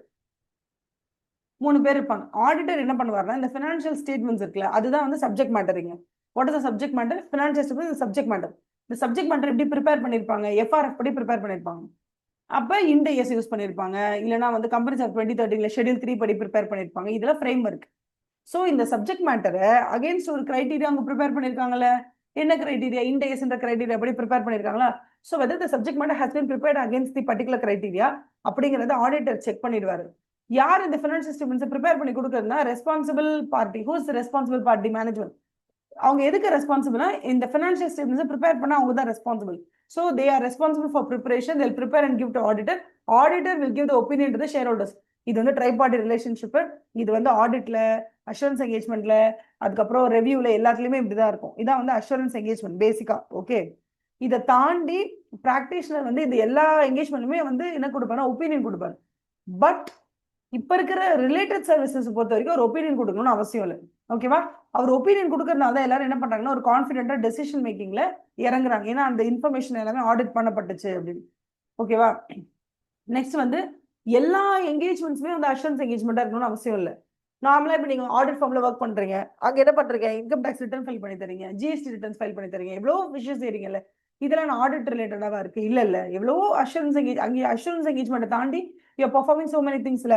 இப்போ நீங்க வந்து டாக்ஸ் ஆடிட் பண்ண போறீங்க. Okay, tax audit is a form of audit. அதெல்லாம் விடுங்களேன். இப்போ டாக்ஸ் ஆடிட்டோட எண்ட் சீசன் இப்போ பயங்கர பிஸியா இருப்பாங்க எல்லாரும். ஐயோ டாக்ஸ் ஆடிட் சீசன் சொல்லுவாங்க. ஒரு பாயிண்ட்ல ஸ்டாச்சுட்டரி ஆடிட் சீசன் இருக்கும். அந்த மாதிரி ஆடிட் சீசன் அப்படின்றது ஒண்ணு. அது இல்லாம நார்மலா டாக்ஸ் ரிட்டர்ன் ஃபைல் பண்ணி கொடுக்கறது. கன்சல்டேஷனுக்கு எத்தனை பேர் வராங்க? மேடம் நான் கம்பெனி ஆரம்பிக்க போறேன், எனக்கு MOL நீங்க கொஞ்சம் ரெடி பண்ணித்தாங்க, எங்களுக்கு என்டையர் இன்கார்பரேஷன் நீங்க கொஞ்சம் ஹெல்ப் பண்ணுன்னு கேட்பாங்க. அந்த மாதிரி கன்சல்டிங் அட்வைசரி சர்வீசஸ்லாம் பண்ணலாம். இப்போ சில பேர் கேட்பாங்க, மேடம் நீங்க வந்து நம்ம வந்து இந்த மாதிரி கன்சல்டேஷன் சர்வீஸ்லாம் பண்ணலாமா? நம்ம ஆடிட்டர் இல்லையா, ஆடிட் தானே பண்ணோம், இந்த மாதிரி கன்சல்டன்ட் எல்லாம் இருக்கலாமா அப்படின்னு. ஏன்னா ஒண்ணுமே படிக்காதவங்கலாம் ரோட்ல கடை போட்டு நான் கன்சல்டன்ட்னு உட்காந்துருக்கான். நீ கஷ்டப்பட்டு முக்கிய படிச்சுட்டு, ஓகேவா, நீ வந்து ஃபுல்லா கையில வந்து சர்டிஃபிகேட் வாங்கிட்டு சார்ட்டர்ட் அக்கௌண்டண்டா இருந்துட்டு அக்கௌண்ட்ஸ் அண்ட் ஆடிட்டிங்ல எக்ஸ்பர்ட்டா இருந்துட்டு அது ரிலேட்டடா கன்சல்டன்சி பண்ணக்கூடாதுன்னு யார் ஒன்று சொல்றது? கண்டிப்பா நீங்க கன்சல்டண்டா இருக்கலாம். ஸோ ஒண்ணுமே இல்லை, நாங்க ரியல் எஸ்டேட் கன்சல்டன்ட், இந்த கன்சல்டன்ட், அந்த கன்சல்டன்ட் 10வது படிச்சாலும் போட்டு உட்காந்துருக்கான். So you are an expert in auditing and accounts. Once you get that chartered accountancy as a professional certificate கையில வந்துருச்சுன்னா நீங்க யாரு உங்களை கையில பிடிக்க முடியாது, அப்பே இப்படி ஆளுங்களை ஆயிடுவீங்க. அப்படின்னும் போது சார்ட்டர்ட் அக்கௌண்டன்ஸ் கன்சல்டன்ட் பிசினஸ் பண்ணக்கூடாதா? கன்சல்டன்ட் பண்ணலாம். என்னன்னா செக்ஷன் 144ல சில ப்ரொஹிபிஷன்ஸ் கொடுத்துருப்பாங்க. அது ஏன் கொடுத்துருக்காங்கன்னா, நீங்க ஒரு கம்பெனிக்கு ஆடிட்டரா போறீங்கப்பா, ஆடிட்டரா நீங்க போகும்போது நீங்களே அங்க கம்பெனில என்கேஜ்மெண்ட் பண்ணிருக்கலாமா? பண்ணக்கூடாது. ஓகேவா? அது என்ன செல்ஃப் ரிவ்யூ திருட்டு வந்துடும்ல. நீங்களே அங்க போய் ஃபுல்லா கம்ப்ளீட்டா நீங்க தான் வந்தாங்க ஃபினான்ஷியல் ஸ்டேட்மெண்ட்ஸை ப்ரிப்பேர் பண்ணதே நீங்க தான் வைங்க. அப்ப நீங்களே எப்படி அதை போய் ஆடிட் பண்ண முடியும்? அந்த மாதிரி செக்ஷன் 144 ஆஃப் கம்பெனிஸ் ஆக்ட் 2013ல கொடுத்துருப்பாங்க. These are the services that are prohibited by section 144. யாரு செய்யக்கூடாது? அந்த கம்பெனிக்கு நீங்க ஆடிட்டரா இருந்தீங்கன்னா அப்ப செக்ஷன் 144ல இருக்கிற அந்த கம்பெனிக்கு நீங்க பண்ணக்கூடாது, வேற கம்பெனிக்கு நீங்க பண்ணலாம். செக்ஷன் 144 ப்ரொஹிபிஷன் கொடுத்துருக்காங்க கம்பெனிஸ் ஆக்ட்லனா, அதை நீங்க எப்ப பண்ணக்கூடாதுன்னா, இப்ப நீங்க வந்து கம்பெனி ஒரு கம்பெனி இருக்கு, ஓப்பஸ்னு ஒரு கம்பெனி இருக்குன்னா அந்த கம்பெனிக்கு நீங்க ஆடிட்டர் அப்படின்னு சொன்னா அந்த ஓப்பஸ்ன்ற கம்பெனிக்கு மட்டும்தான் நீங்க செக்ஷன் 144ல வர ரிவ்யூ செய்யக்கூடாது, புக் கீப்பிங் சர்வீசஸ் செய்யக்கூடாது, இன்டர்னல் ஆடிட்டா செய்யக்கூடாது. ஏன்னா நீங்களே அங்க இன்டர்னல் ஆடிட்டர் வந்து நீங்களே அங்க ஸ்டார்ட்டாகவும் இருக்கக்கூடாது, நீங்களே அங்க புக் கீப்பிங் சர்வீஸையும் மட்டும் நீங்களே அங்க போய் என்ன பண்ணக்கூடாது, you be not the auditor also, statutory auditor also. அதனாலதான் அந்த செக்ஷன் 144 ப்ரொஹிபிஷன் இருக்கு. பட் அந்த செக்ஷன் 145ல கொடுத்துருக்க இன்டர்னல் ஆடிட்டர் நீங்க வேற ஏதாவது ஒரு கம்பெனிக்கு நீங்க இன்டர்னல் ஆடிட்டரா இருக்கலாமே, வேற ஏதாவது ஒரு கம்பெனிக்கு நீங்க போய் புக் கீப்பிங் சர்வீஸ் பண்ணலாம். ஸோ அதுல கொடுத்துக்க சர்வீசஸ் ப்ரொஹிபிட்டட்னா நீங்க செய்யவே கூடாதுன்னு இல்லை, நீங்க எந்த கம்பெனிக்கு ஸ்டார்ட் ஆடிட்டரா இருக்கீங்களோ அந்த சேம் கம்பெனிக்கு நீங்க அதை செய்யக்கூடாது அந்த மாதிரி. ஸோ நீங்க ஜென்ரலா you can be consultant, you can be the advisory services நீங்க தாராளமா பண்ணலாம். அதே மாதிரி நீங்க இருக்க ரிலேட்டிவ் சர்வீசஸும் நீங்க பண்ணலாம், which is not at all auditing சர்வீஸே கிடையாது. அதனால நீங்க தாராளமா பண்ணலாம், கம்பைலேஷன் அக்ரீட் அப்பான் ப்ரொசீஜரை பண்ணலாம். இப்போ அடுத்து என்ன வந்துட்டாங்க, what is agreed upon procedure அப்படின்னு வந்துட்டாங்க. அக்ரீட் அப்பான் ப்ரொசீஜர் அப்படிங்கிறது வந்து ஃபேக்சுவல் ஃபைண்டிங்ஸை கண்டுபிடிச்சு ரிப்போர்ட் பண்ண போறீங்க, அவ்வளவுதான். அதுவும் எந்த ப்ரொசீஜர் அப்ளை பண்ணணுங்கிறது அவங்களே சொல்லிடுவாங்க. யார் சொல்வா? மேனேஜ்மெண்ட்டே நமக்கு சொல்லிடும். So it is an engagement to perform. என்ன சொல்றாங்க பாருங்க, in an engagement to perform agreed upon procedure the auditor is engage. ஏன் இந்த இடத்துல ஆடிட்டர்ன்ற வேர்ட் கொடுத்துருக்காங்க? இந்த இடத்துல அவங்க சும்மா பிராக்டிஷனர்னு கூட வார்த்தையை கொடுத்துருக்கலாம்ல, இந்த இடத்துல தெளிவா ஆடிட்டர்னு தான் கொடுத்துருக்காங்க. இதுவே எஸ்ஆர்எஸ் 4410 ஆடிட்டர்ன்ற வேர்டு அவங்க பயன்படுத்தவே இல்லை, அவங்க யூஸ் பண்ணிருக்க வேர்டு பிராக்டிஷனர் பிராக்டிஷனர் பிராக்டிஷனர். அப்படின்னா என்ன அர்த்தம்னா, practitioner is a person who is a practicing chartered accountant, but he is doing SRS 4410 in the capacity of a practitioner and not from the capacity of an auditor. புரியுதா? SRS 4400 நீ perform பண்ணும்போது நீ ஒன்னு ஒரு ஆடிட்டராகவே நினைச்சுதான் நீ அந்த இடத்துல பர்ஃபார்ம் பண்ற, ஆனா ஆடிட் பண்ணி ஒப்பீனியன் கொடுப்பீங்க, இங்க ஆடிட் பண்ணி ஃபேக்சுவல் ஃபைண்டிங்ஸை மட்டும் கொடுக்குறீங்க. அதனால ரொம்ப தெளிவா எஸ்ஆர்எஸ் 4400ல அவன் யூஸ் பண்ற வார்த்தை வந்து ஆடிட்டர் ஆடிட்டர் ஆடிட்டர், ஃபுல்லா ஆடிட்டர் தான். எஸ்ஆர்எஸ் 4410ல அவன் யூஸ் பண்ற வார்த்தை பிராக்டிஷனர் பிராக்டிஷனர் பிராக்டிஷனர். ஏன்னா இந்த இடத்துல the auditor is performing audit engagement மாதிரியே தான் அதை வந்து வழி நடத்துறாரு. ஆனா எண்ட் ஆஃப் த டேல ஒப்பீனியன் கொடுக்காம அந்த ஃபைண்ட் அவர் என்ன கண்டுபிடிச்சாரோ அந்த ஃபைண்டிங்ஸை மட்டும் ரிப்போர்ட்ல கொடுத்துட்டு வெளில வந்துடுறாரு. அப்போ auditor is engaged by the client to issue a report. இங்கேயும் ரிப்போர்ட் நீங்க இஷ்யூ பண்றீங்க, ஆனா அந்த ரிப்போர்ட் எப்படிப்பட்ட ஒரு ரிப்போர்ட்னா அது ஆடிட் ரிப்போர்ட் கிடையாது, it is a report of factual findings. சொல்லுங்க, it is a report of factual findings. சொல்லுங்க, it is a report of factual findings based on specific procedures performed on specified subject matter of specific elements, accounts or items of financial statements. அப்ப இங்க என்ன சொல்றாங்க, ஒரு financial information அது என்னவா இருக்கலாம், ஒரு specific எலிமெண்டா இருக்கலாம், specific ஐட்டமா இருக்கலாம், specific அக்கவுண்டா இருக்கலாம், இல்ல சிங்கிள் financial statementா இருக்கலாம், இல்ல entire financial statements of complete set of financial ஸ்டேட்மெண்ட்ஸா இருக்கலாம், கம்ப்ளீட் செட் ஆஃப் ஃபினான்ஷியல் ஸ்டேட்மெண்ட்ஸா இருக்கலாம், எதுனாலும் இருக்கலாம். இந்த எதுனாலும் it is called as financial information தான். அப்ப இந்த financial information can be any financial information.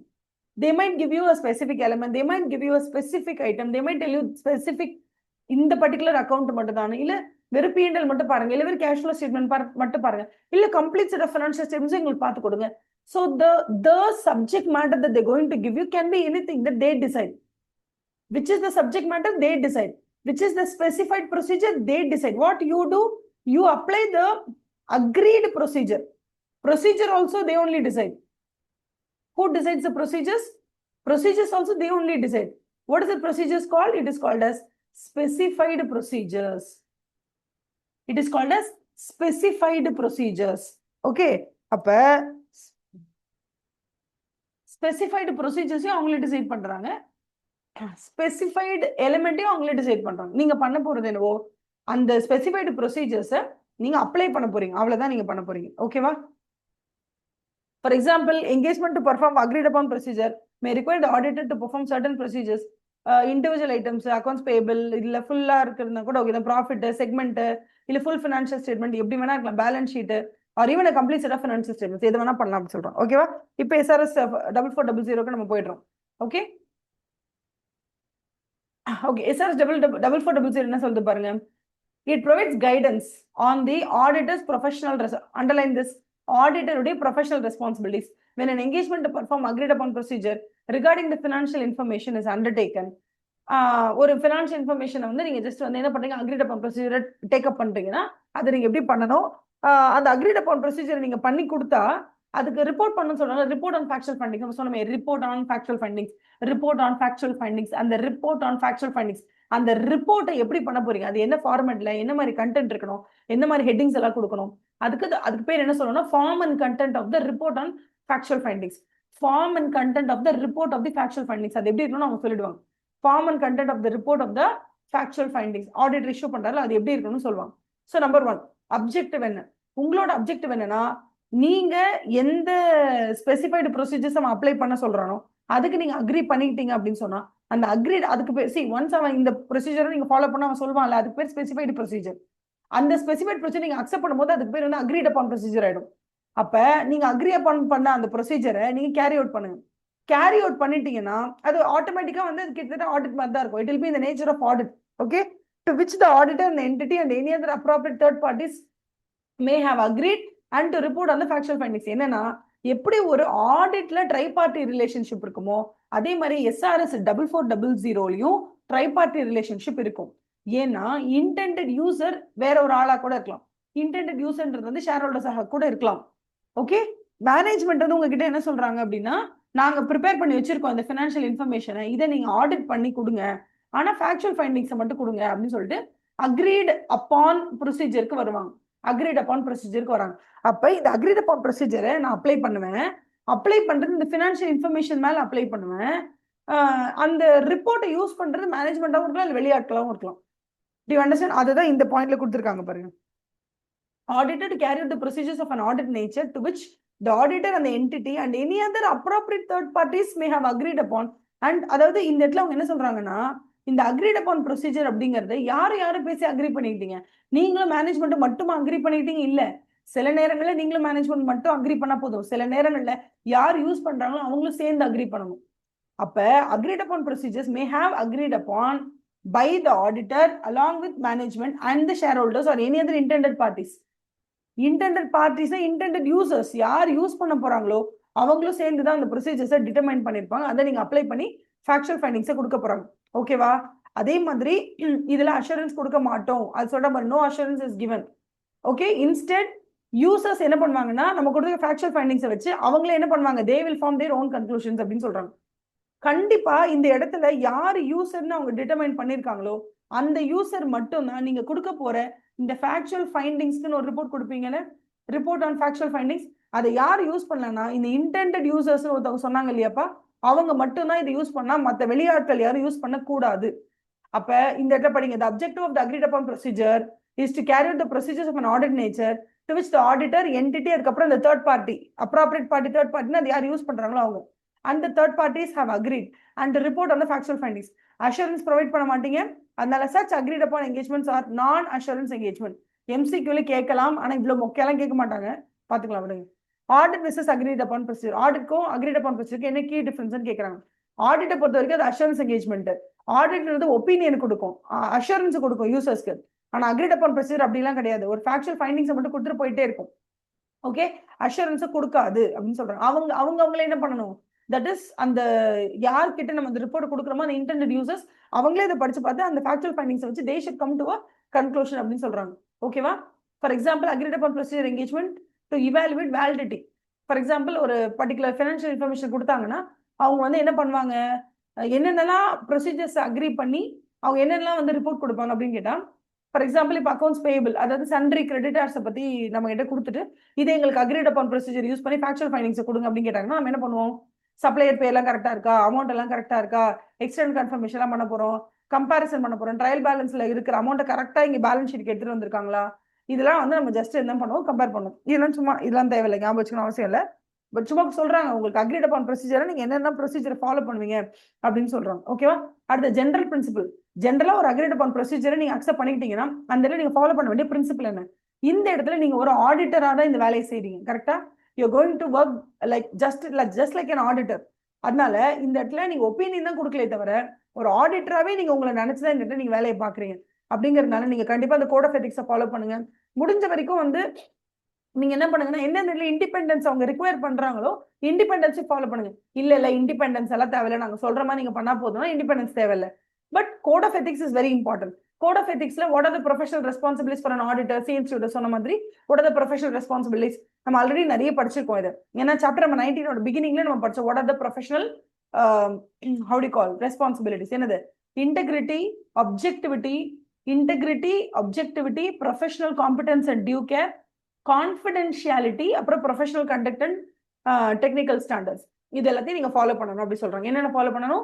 Integrity, objectivity, professional competence and due care, அப்புறம் கான்ஃபிடென்ஷியலா இருக்கணும், எதனால கான்ஃபிடென்ஷியாலிட்டி இருக்கணும், அப்புறம் ப்ரொஃபஷனல் கண்டக்ட் இருக்கணும், அப்புறம் டெக்னிக்கல் ஸ்டாண்டர்ட்ஸ் வரதா இருந்தாலும் நீங்க ஃபாலோ பண்ணணும். அவ்வளவுதான். டெக்னிக்கல் ஸ்டாண்டர்ட்ஸ் இந்த இடத்துல நீங்க SRS ஃபாலோ பண்ணி தானே ஆகணும். அதுதான் டெக்னிக்கலா உங்களுக்கு ஃபாலோ பண்ண சொல்ல ஸ்டாண்டர்ட்ஸ் நீங்க ஃபாலோ பண்ணணும். அப்ப SRS 4400 ஃபாலோ பண்ணி அக்ரிட் அப்பான் ப்ரொசீஜர் பண்ணணும். அந்த மாதிரி சோ இதெல்லாம் வந்து நீங்க என்ன பண்ணணும், யூ ஹேவ் டு ஃபாலோ அப்படின்றாங்க. So integrity, objectivity, professional competence and due care, அதுக்கப்புறம் கான்ஃபிடென்ஷியாலிட்டி, ப்ரொஃபஷனல் கண்டக்ட், அதுக்கப்புறம் டெக்னிக்கல் ஸ்டாண்டர்ட்ஸ், இது எல்லாத்தையும் நீங்க ஃபாலோ பண்ணணும்னு சொல்றாங்க. ஓகேவா? இது வந்து நல்ல மனப்பாடம் பண்ணிக்கோங்க, நல்லா ஞாபகம் வச்சுக்கோங்க. Integrity, objectivity, professional competence and due care, professional conduct. ரெண்டு ப்ரொஃபஷனல் இருக்கு, ரெண்டுமே ப்ரொஃபஷனல் சி தான் வருது. Professional competence and due care ஒன்று, இன்னொன்று ப்ரொஃபஷனல் கண்டக்ட் ஒன்று. அப்புறம் இன்டெகிரிட்டி, அப்ஜெக்டிவிட்டி, அப்புறம் கான்ஃபிடென்ஷியாலிட்டி, டெக்னிக்கல் ஸ்டாண்டர்ட் சொல்லலாம். இது எல்லாத்தையுமே நீங்க என்ன பண்ணணும், கோட் ஆஃப் எத்திக்ஸ் படி உங்களோட இந்த ரெஸ்பான்சிபிலிட்டிஸ் நீங்க வச்சுக்கணும். ஆடிட்டர்ஸ் ஒரு ப்ரொஃபஷனல் ரெஸ்பான்சிபிலிட்டிஸ், எத்திக்ஸ் எல்லாத்தையும் நீங்க வந்து கீப் அப் பண்ணணும். Mostly independence is not a requirement. Generally independence is not a requirement for அக்ரிட் upon procedure. However நீங்க அக்ரிட் அப்பான் ப்ரொசீஜர் என்ன டேர்ம்ஸ்ல ஒத்து வந்தீங்களோ அதை மேல எடுத்து படிச்சு பாருங்க. However the terms or objectives of the engagement may require the auditor to comply with independent. நீங்க இண்டிபெண்டா இதை இருந்து எனக்கு செஞ்சு கொடுங்க சார் அப்படின்னு அவங்க அந்த அக்ரிட் அப்பான் ப்ரொசீஜரை நீங்க இண்டிபெண்டா இருங்க சார் அப்படின்னு சொன்னாங்கன்னா நீங்க இருங்க, இல்லைன்னா இருக்கணும்னு அவசியம் இல்லை. ஜென்ரலா SRS 4400 independence is generally not a requirement. But if the agreed upon ப்ரொசீஜர்ல if the terms or objective of the engagement may require the auditor to comply with the independence requirements of the code of ethics issued by CNC னா அப்ப நீங்க comply பண்ணுங்க. But the auditor is not independent. கண்டிப்பா SRS 4400 நீங்க report கொடுக்கும்போது நீங்க அந்த இடத்துல you have to make a statement saying that இது just and to that effect should be made in the report of action. You have to say that it is not an independent auditor's report. It is not an இந்த இடத்துல வந்து the auditor who did the agreed upon procedures did not hold up the independence. Independence is not required as per SRS 4400ன்ற விஷயத்தை கண்டிப்பா highlight பண்ணுங்க அப்படின்னு சொல்றாங்க. ஓகேவா? அதுக்கப்புறம் இந்த டேர்ம்ஸ் ஆஃப் என்கேஜ்மெண்ட் இருக்குல்ல, இந்த என்டையர் டேர்ம்ஸ் ஆஃப் என்கேஜ்மெண்ட்னுடைய டேர்ம்ஸ் அண்ட் கண்டிஷன்ஸ் நீங்க எப்படி டிஃபைன் பண்ண போறீங்க அப்படின்னு கேக்குறாங்க. Auditor should ensure with the representatives of the entity and ordinarily other specified parties who will receive the copies of the report of actual findings that there is a clear understanding regarding the agreed upon procedure. அவங்க சொல்றாங்க இதான் அக்ரிட் upon procedure, இதான் specified procedure, இதான் நீங்க follow பண்ணணும் அவங்க சொல்லிடலாம் அவங்க சைட்ல. நம்ம என்ன பண்ணணும்னா அந்த specified party who is going to use the report, management, நீங்க உங்க 3 பேருக்கு ஒரு ப்ராப்பர் கிளாரிட்டி இருக்கணும், clear understanding regarding the agreed upon procedure. அதுக்கப்புறம் இல்லை டேர்ம்ஸ் அண்ட் கண்டிஷன்ஸ் என்ன இருக்குன்னு உங்க 3 பேருக்குள்ள ஒரு ப்ராப்பர் கிளியர் கட் அண்டர்ஸ்டாண்டிங் இருக்கணும். அதுக்காகவே நீங்க என்ன பண்ண போறீங்கன்னா அந்த இடத்துல you are going to issue a engagement letter. அந்த இடத்துல என்கேஜ்மெண்ட் லெட்டர் அப்படிங்கிறது SRS 4400 படி ஒரு என்கேஜ்மெண்ட் லெட்டர் நீங்க கொடுக்க போறீங்க. So matters to be agreed. உங்க 3 பேருக்குள்ள கிளியர் கட் அண்டர்ஸ்டாண்டிங் எது ரிலேட்டடாலாம் வரணும் அப்படின்னா இந்த என்கேஜ்மெண்ட் எப்படிப்பட்டது, what is the nature of the engagement. ஓகேவா?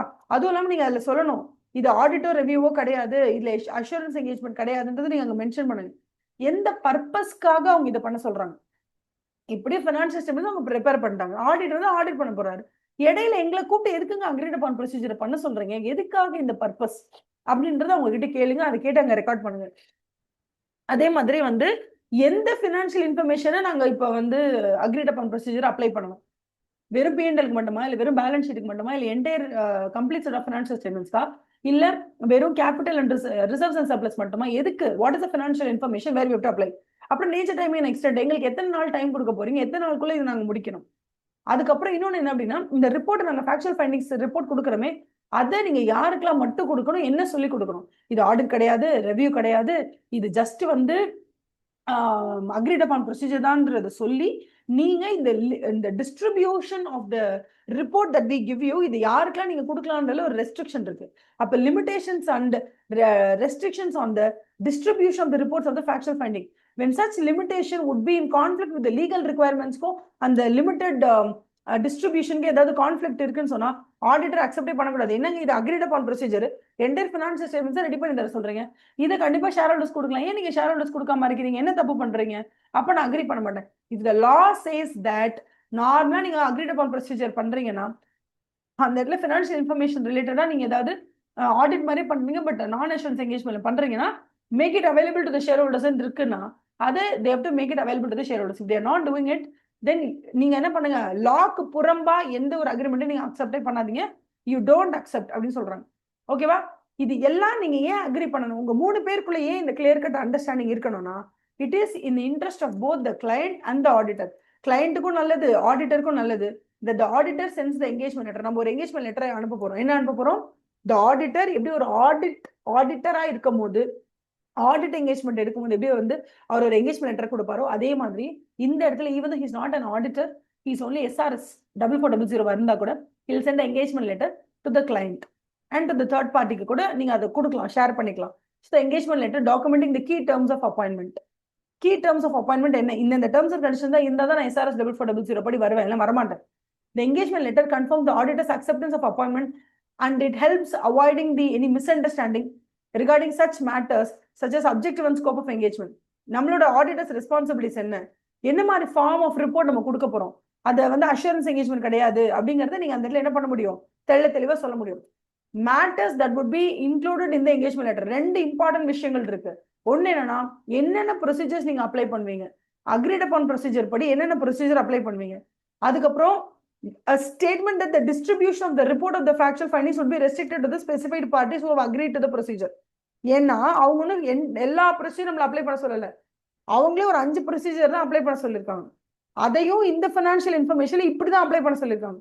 அப்ப இந்த ஃபினான்ஷியல் ஸ்டேட்மெண்ட்ஸ்ல இந்த மாதிரி ப்ரொசீஜர்ஸ் இப்படித்தான் அப்ளை பண்ணணும்னு எனக்கு சொன்னதே, எனக்கு ஸ்பெசிஃபை பண்ணதே அந்த தேர்ட் பார்ட்டி, இந்த மேனேஜ்மெண்ட் தான். அப்ப அவங்க மட்டும் தான் இந்த ரிப்போர்ட்டை யூஸ் பண்ணணும், வெளியாட்கள் யூஸ் பண்ணக்கூடாது. ஏன்னா வெளியாட்கள் யூஸ் பண்ணா எந்த பர்பஸ்க்காக, எதுக்காக இதை பண்ணாங்கன்னு யாருக்கும் எடுத்தோடனே புரியாது. ஸோ இந்த ரிப்போர்ட் வந்து அவங்களை கன்ஃபியூஸ் பண்ண வாய்ப்பு இருக்கு. அதாவது வெளியாட்களை, இந்த என்கேஜ்மெண்ட்ல இல்லாத அந்த வெளியாட்களை கன்ஃபியூஸ் பண்ண வாய்ப்பு இருக்கு. அதனால ஜென்ரல் சர்க்குலேஷன் இது ஜென்ரலா வெளியாருக்கும் கொடுக்க மாட்டாங்க.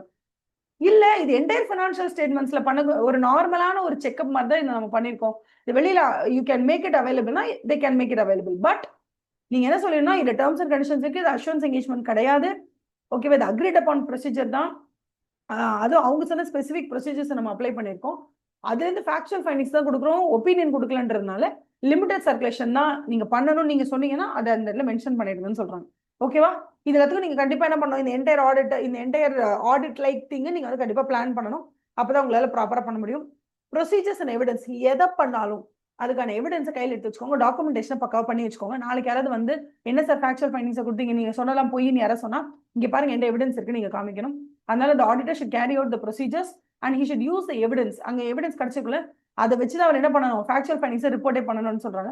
என்னென்னலாம் ப்ரொசீஜர்ஸ் அப்படின்னு கேட்டா, என்கொயரி, அனலைஸ் பண்றது, analytical procedure, enquiry analysis, inquiry analysis, recomputation, observation, inspection, confirmation. இதெல்லாம் என்னென்ன சொல்லிடுறோம், ஒரு சின்ன ஒரு குவிக் ரீகேப். இன்கொயரினா உள்ள போயிட்டு விசாரிக்கிறது, கேள்வி கேட்பீங்க, அவங்க பதில் சொல்லுவாங்க, இது பேர் இன்கொயரி. அனாலிசிஸ் அப்படின்னா அனாலிட்டிக்கல் ப்ரொசீஜர், அனலைஸ் பண்றது. அதாவது இந்த ஏரியால எல்லாருமே வந்து 10,000 வாடகை கொடுக்குறாங்க, உங்களுக்கு மட்டும் எப்படி 5,000 ரூபாய்க்கு இடம் கிடைச்சது, அந்த மாதிரி நீங்க ஒத்து போலையே, அனாலிட்டிக்கல் அனலைஸ் பண்ணி பாக்குறது. லாஜிக்கல் இன்டர்பிரிட்டேஷன், அதுதான் வந்து அனாலிசிஸ் சொல்லுவாங்க, அனலைசிஸ். So analytical procedure. அடுத்து வந்து ரீகம்படிஷன், அவங்க ஒரு தடவை ஆட் பண்ணி நீங்க ஒரு தடவை ஆட் பண்ணி பாருங்க. கம்பாரிசன், போன வருஷத்தோட ஃபிகரோட இந்த வருஷத்தோட ஃபிகரை கம்பேர் பண்ணி பாருங்க. கிளரிக்கல் அக்யூரசி செக், வேற ஏதாவது அக்யூரேட்டா இருக்கா இல்லையான்னு கிளரிக்கலா எதை செக் பண்ணி பாருங்க. அப்சர்வேஷன், அப்சர்வேஷனா நீங்க ஜஸ்ட் அதில் போய் நிக்கிறீங்க, உட்காந்துட்டு அப்சர்வ் மட்டும் பண்றீங்க, அவ்வளவுதான். அந்த இதில் போய் நீங்க கேள்வி கேட்கல, எந்த டாக்குமெண்ட்ஸையும் கேட்கல, போய் செக் பண்ணல, எதுவுமே பண்ணல. You just observing whatever they are doing. அது பேர் அப்சர்வேஷன். இன்ஸ்பெக்ஷன், இன்ஸ்பெக்ஷன் ஜஸ்ட் உள்ள போறீங்க, போயிட்டு டாக்குமெண்ட்ஸை கேட்குறீங்க, டாக்குமெண்ட்ஸை வாங்கி பாக்குறீங்க, இதுக்கு பேர் இன்ஸ்பெக்ஷன். உள்ள போய் கேள்வி கேட்டு பதில் வாங்கினா அது இன்கொயரி. உள்ள போயிட்டு டாக்குமெண்ட்ஸை மட்டும் நீங்க செக் பண்ணிட்டு வெளில வரீங்கன்னா அதுக்கு பேர் இன்ஸ்பெக்ஷன். எதுவுமே பண்ணாம அமைதியா போய் உட்காந்துட்டு வரீங்கன்னா அது அப்சர்வேஷன். அதுக்கப்புறம் 2-3 ஐட்டம் இருக்கு அப்படின்னா, ஃபார் எக்ஸாம்பிள் சேல்ஸ் இவ்வளவு இருக்கு, லாஸ்ட் இயர் சேல்ஸ் இந்த இயர் சேல்ஸ் நீங்க கம்பேர் பண்ணி பார்த்து என்ன எதுன்னு கண்டுபிடிக்கிறீங்க, அதுக்கு பேர் கம்பேரிசன். அதுக்கப்புறம் நீங்க ஒரு தடவை கால்குலேட் பண்ணி பாக்குறீங்க, ரீகம்ப்யூட்டேஷன். இதெல்லாம் தாண்டி அனாலிட்டிக்கல் ப்ரொசீஜர் இருக்கு, ரேஷியோ அனாலிசிஸ். போன வாட்டி டெட் ஈக்விட்டி ரேஷியோ எவ்வளவு இருக்கு, அசெட் இந்த ரேஷியோ இருக்கு, இப்போ இந்த வாட்டி ஏன் இல்லை, எம்ப்ளாயி டர்ன் ஓவர் ரேஷியோ, அந்த ரேஷியோ இந்த ரேஷியோன்னு பாத்தீங்கன்னா that is called as ratio analysis. அதெல்லாம் அனாலிசிஸ்ல வரும். இது எல்லாத்துலயும் எந்தெந்த procedures to perform agreed upon engagement, இது எல்லாத்தையும் நீங்க பண்ணணும். ஓகேவா? அதுக்கப்புறம் ரிப்போர்ட்டிங், இதெல்லாம் முடிச்சுட்டு இதெல்லாம் அவங்க ஏன் ஷார்ட்டா கொடுத்துறாங்கன்னா, இல்லை ஆல்ரெடி நம்ம வந்து அரைச்ச மாவுன்றதுனால ஷார்ட்டா கொடுத்துறாங்க. நான் இதுக்கு ரீகேப் பண்ணேன்னா, ஏன்னா உங்களுக்கு தெரியணும்ல, மெயின் எக்ஸாம்ல எழுதும் போது உங்களுக்கு தெரியணுன்றதுக்காக நான் கொடுத்தேன். அதுக்கப்புறம் வேற என்ன இருக்கு, ஒரே 1 second, just give me 1 second.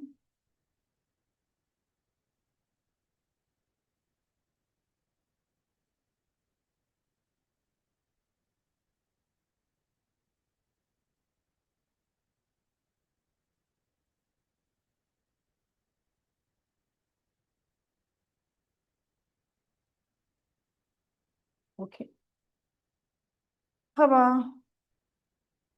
Soundararajan குமாரவே எங்க விட்டேன்? Reporting, sorry.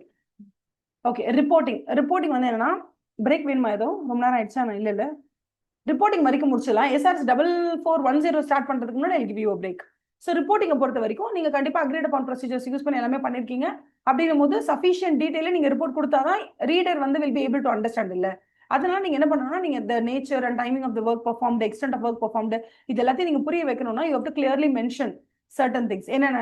நம்பர் 1, அதுக்கு ஒரு டைட்டில் ஒன்று கொடுத்துருங்க. என்னன்னா, இது வந்து ரிலேட்டட் சர்வீஸ் மாதிரி தானே, அதுக்கு வந்து ஒரு டைட்டில் கொடுத்துருங்க. ஃபேக்சுவல் ஃபைண்டிங்ஸ் ஆன் சோன் ஏதோ ஒரு ஹெட்டிங் ஒன்று கொடுங்க. அது புரியணும், கிளியரா புரியணும். அது ஆடிட் கிடையாது, அஷூரன்ஸ் என்கேஜ்மெண்டே கிடையாது, இது ஜஸ்ட் அக்ரீட் அப்பான் ப்ரொசீஜர் தான் புரியுற மாதிரி ஒரு டைட்டில் கொடுங்க. அட்ரஸ், யாருக்கிட்ட நீங்க வந்து இதை அட்ரஸ் பண்றீங்க? டு த மேனேஜ்மெண்ட் ஆஃப் சோன்சோவா, இல்ல to the shareholders of சோன்சோவா, என்னன்னு சொல்லிட்டு ஆர்டினர்லி வந்து உங்களுக்கு யார் அப்பாயிண்ட் பண்றாங்களோ அந்த அப்பாயிண்டிங் அத்தாரிட்டிக்கு எழுதிருங்க. மோஸ்ட்லி மேனேஜ்மெண்ட் தான் அப்பாயிண்ட் பண்ணுவாங்க, அவங்க தான் பணம் கொடுப்பாங்க. அதனால அவங்க பேரே போட்டுருங்க. தேர்ட் ஒன், அது என்ன சொன்னாங்கன்னா, எந்த ஃபினான்ஷியல் ஆர் நான் ஃபினான்ஷியல் இன்ஃபர்மேஷனை நீங்க வந்து ஆடிட் பண்றதுக்கு ஒத்துட்டீங்க. Identification of specific financial or non financial information to which agreed upon procedures have been applied. Sometimes என்ன சொல்லுவாங்கன்னா, நான் ஃபினான்ஷியல் இன்ஃபர்மேஷனா கூட இருக்கும். For example, entire list of சப்ளைஸை கொடுத்துருவாங்க. இந்த என்டையர் லிஸ்ட் ஆஃப் சப்ளைஸ் தான் எங்ககிட்ட லாஸ்ட் 10 இயர்ஸா வந்து என்ன பண்ணிருக்காங்கன்னா, வெண்டாருக்கு எல்லாமே எங்களுக்கு சப்ளை பண்ணிட்டு இருக்காங்க, இவங்களை பத்தி எங்களுக்கு ஒரு ஆர்டர் பண்ணி கொடுங்க அப்படின்னு கூட கேட்கலாம். So whether it is on financial information or non financial information, mostly financial information தான் பண்ணுவாங்க. ரொம்ப ரேரா நான் ஃபினான்ஷியல் இன்ஃபர்மேஷன் அப்ளை பண்ணுவாங்க. So you have to identify which financial information or non. For example, employees இருப்பாங்க, employee வந்து ஒரு 1000 கவுண்ட்ல இருப்பாங்க. இந்த எம்ப்ளாயிஸ் என்ன பண்ணுவாங்கன்னா, they'll split according to the department that they belong to.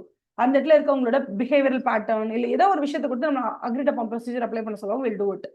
Okay, அடுத்தது a statement that the procedures performed were those of agreed upon with the recipient. யார் சொன்னாங்களோ, யார் மேனேஜ்மெண்ட்டோ அவங்க தான் சொல்றதை வச்சு தான் நாங்க இந்த ப்ரொசீஜர் அப்ளை பண்ணோம்னு சொல்லிடுங்க. அதே மாதிரி a statement that the engagement was performed in accordance with SRS தான் நாங்க ஃபாலோ பண்ணிருக்கோம்ன்றது சொல்லிடுங்க. அந்த SRS அந்த இடத்துல மென்ஷன் பண்ணுங்க. அதுக்கப்புறம் ஐடென்டிஃபிகேஷன் வித் பர்பஸ், இது ரொம்ப important. Purpose is very important. எதுக்காக பண்றீங்க? ஒரு எம்ப்ளாயை பத்தி நீங்க இந்த அக்ரீட் அப்பான் ப்ரொசீஜர் பண்றீங்கன்னா, why are you doing it?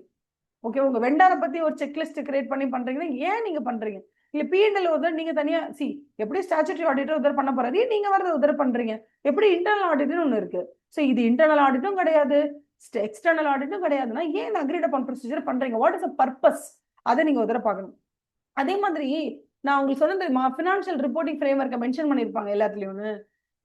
எந்த ரிப்போர்ட்டா இருந்தாலும் சரி, ஓகே, நான் அது அப்புறமா சொல்றேன். இப்ப சொன்னா அது கன்ஃபியூஸ் ஆகும். ஓகேவா? அதுக்கு அடுத்தது என்னென்ன ப்ரொசீஜர் நீங்க ஃபாலோ பண்ணீங்களோ ஃபர்ஸ்ட் பர்பஸை சொல்லிடுங்க, எதுக்காக அதை பண்ணீங்க. அந்த பர்பஸ் என்னன்னு, அதுக்கப்புறம் அவங்க என்ன கேட்குறாங்கன்னா என்னென்ன ப்ரொசீஜர்லாம் அக்ரீட் அப்பான் பண்ணீங்க அந்த ப்ரொசீஜர் எல்லாத்தையும் மென்ஷன் பண்ணிடுங்க. ஓகேவா? அதுக்கப்புறம் என்னென்ன ஃபேக்சுவல் ஃபைண்டிங்ஸ் அந்த ஃபேக்சுவல் ஃபைண்டிங்ஸ் அந்த இடத்துல சொல்லிடுங்க, including sufficient details of errors and exceptions. எரர்னா என்னப்பா? தவறுகள். என்னது எரர்னா என்ன? தவறுகள். அதாவது அந்த இடத்துல என்னென்ன மிஸ்டேக்ஸ் இருக்கு அதுக்கு பேர் எரர். எக்ஸெப்ஷன்ஸ்னா என்ன தெரியுமா? எக்ஸெப்ஷன்ஸ்ன்றது வந்து அவங்க என்ன பண்ணிருப்பாங்கன்னா சண்டே டேட்டால ஒரு 10 டேட்டாஸ் இருக்காங்க, ஒரு டேட்டாரும் 1 லட்சம் கொடுக்கணும்னு போட்டிருக்காங்கன்னு வச்சுக்கோங்களேன். நீங்க அந்த சண்டே டேட்டாருக்கே போனை போட்டு எப்படி நீ 1 லட்சம் கொடுக்கணுமாமே அப்படி எழுதி வச்சிருக்கானே அப்படியா அப்படின்னு கேட்பீங்க. எஸ்ஏ 505 படி எக்ஸ்டர்னல் கன்ஃபர்மேஷன் பண்ணுவீங்க. அவன் என்னது 1 லேக்கா? இல்ல சார் நான் 1 லேக் கொடுக்க வேண்டியது இல்லை, நான் 70,000 தான் சார் கொடுக்கணும் அப்படின்னு சொல்லுவான். அப்ப என்ன அர்த்தம்னா நான் எக்ஸ்டர்னல் கன்ஃபர்மேஷன் பண்ணும்போது உன் பேர் நிறைய 1 லேக் போட்டிருக்காங்க பண்ணி கொடுக்கணும், நீ 1 லேக் கொடுக்கணுமா நான் கேட்கறேன். அவன் சொல்றான் இல்ல சார் 1 லேக்லாம் கொடுக்க வேண்டியது, நான் 70,000 தான் கொடுக்கணும், நான் ஆல்ரெடி 30K கொடுத்துட்டு அவங்க அங்க ரெக்கார்ட் பண்ணலையான்னு கேட்பான். இதுக்கு பேர் எக்ஸெப்ஷன் சொல்லுவோம். அதாவது உங்களோட ஃபினான்ஷியல் ஸ்டேட்மெண்ட்ல இருக்கிற அந்த அமௌண்ட்டும் வெளியாட்கள் கிட்ட எக்ஸ்டர்னல் கன்ஃபர்மேஷன் எடுக்கும் போது அங்கேருந்து எக்ஸெப்ஷன் ரிப்போர்ட் வரும். இல்ல சார் நோ நோ நோ அப்படின்னு, அதுக்கு பேர் எக்ஸெப்ஷன். அப்ப எதெல்லாம் எரர் எதெல்லாம் எக்ஸெப்ஷன் ஃபவுண்டோ அதை நீங்க என்ன பண்ணணும்? You have to mention. அதுக்கப்புறம் இது ஆடிட்டும் கிடையாது, ரெவியூவும் கிடையாது, ஏமாந்துராதீங்க மக்களே அப்படின்னு சொல்லிட்டு நீங்க என்ன பண்ணுங்க, எல்லாரையும் ஒரு தடவை உஷாரையா உஷாரு, ஓகேவா? வடிவேல் மாதிரி இது ஆடிட் கிடையாது, ஆடிட் கிடையாது, இது ரெவியூ தான் சொல்லிட்டு கத்திட்டு வந்துருங்க.